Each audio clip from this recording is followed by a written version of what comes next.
Merhaba, Rantable kanalına hoş geldiniz. Ben Kamil. Yapmış veya yapmakta olduğunuz oyunu nasıl Epic Games üzerine yükleyebilirsiniz diye anlatmak istiyorum. Bu işlemi Epic Games çok kolay bir şekilde sunuyor. Öncelikle kendinizi ve oyun projenizi tanıtmanız gerekecektir. Bunu yapabilmek için açıklama kısmında bulunan link üzerine tıklayabilirsiniz. Ardından sizleri böyle bir sekme karşılayacaktır. Konu hakkında genel olarak bilgi sahibi olmak istiyorsanız burada olan sorulara da göz atabilirsiniz. Ama asıl aradığımız konu ise Epic Games üzerine oyunumuzu yüklemektir. Bunun için kapalı beta'ya kaydol üzerine tıklıyoruz. Şimdiki açılan sekme sizler için en önemli yer olacaktır. Başvuru formu ile karşılaşıyoruz ve görmüş olduğunuz gibi bu form çok sade ve fazla uzatmadan sadece gerekli soruları oyun yapımcılarına sormuşlar. Başvurunuzu yapabilmek için burada tahminimce birçok izleyici adına tereddüt konusu olan bir kelime bulunuyor. O da şirket kelimesidir. Mantıken başvurunuzu şirket sahibi olmadan yine de gönderebilirsiniz. Çünkü başvuru esnasında kontrol yapılmıyor. Ancak burada soruluyorsa önemi büyüktür.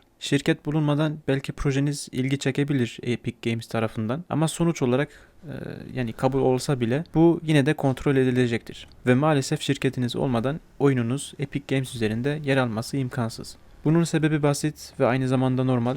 Gelir kaynağı olacağı için vergi konularına değinmektedir ve yasal yollar ile devam etmekte zorunda kaldığımız için şirket bulunması şart oluyor. Şimdi şirket nasıl açılır sorusu mutlaka oluyordur izleyiciler arasından. Bunu videoyu uzatmamak için açıklama veya yorumlar kısmında anlatmayı tercih ediyorum. Çünkü asıl konumuz bu değil. Epic Games üzerinde projeniz yer almasını istiyorsanız benim tavsiyem tanıtım videosuna önem vermeniz olacaktır. Bu trailer olabilir veya projenizi kısa bir videoda seslendirip tanıtabilirsiniz. Başvuru formu hakkında son bir konuya daha değinmek istiyorum. Son soru projenizi gerçekleştirmek için hangi oyun motoru kullanıldığını soruyorlar. Epic Games olduğu için Discord sunucumuzda sadece Unreal Engine motoru ile yapılan oyunlar kabul edildiğini düşünenleri görmüştüm. Belki aynı durum izleyenler arasında olabilir diye hatırlatmak istiyorum. Epic Games üzerinde oyun yüklemek için bütün oyun motorları kullanılabilir. Yani bu sadece Unreal Engine'e özel değildir. Ve aynı zamanda Epic Games üzerine oyun yüklemek ücretsizdir.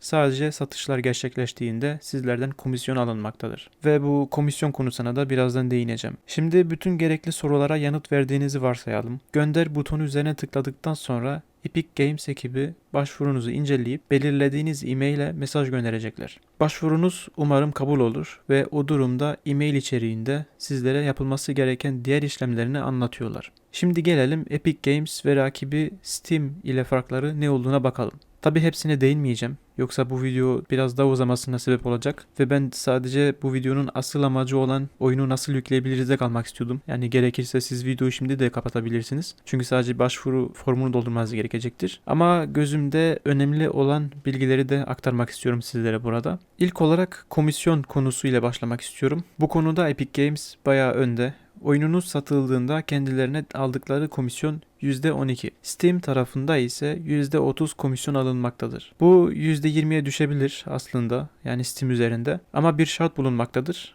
O da oyununuz 10 milyon dolardan fazla gelir getirirse.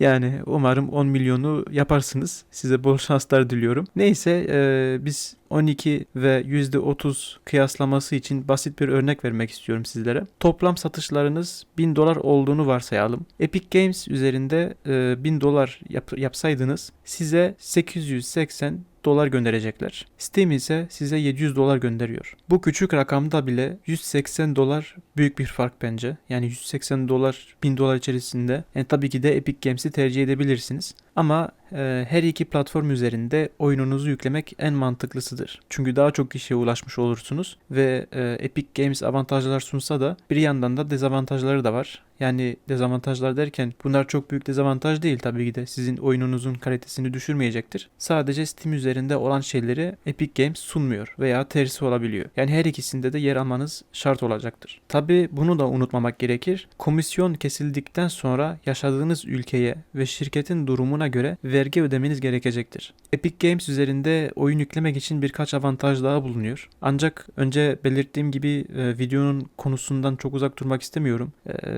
Bir yandan da çok uzak değil aslında. Yine de konuşabilirdim de. Yine de ben videoyu kısa tutmak istiyorum. Çünkü artık bu dönemlerde kısa videolar daha çok tercih edildiği için daha fazla bilgi sahibi olmak istiyorsanız Epic Games üzerinde Daha fazlasını sizlere açıklama kısmında ekledim. Yani daha doğrusu eklediğim linkler üzerinde bulabilirsiniz. Veya Discord sunucumuza gelin. Orada her konuda yazılı veya sesli konuşuyoruz. Sorularınızı orada da sorabilirsiniz. Umarım bu video Epic Games üzerine oyun projelerini yüklemek isteyen kişilere faydalı olmuştur. Sorularınız olursa yorumlar kısmında sorabilirsiniz. Sıradaki videolarda da görüşmek üzere.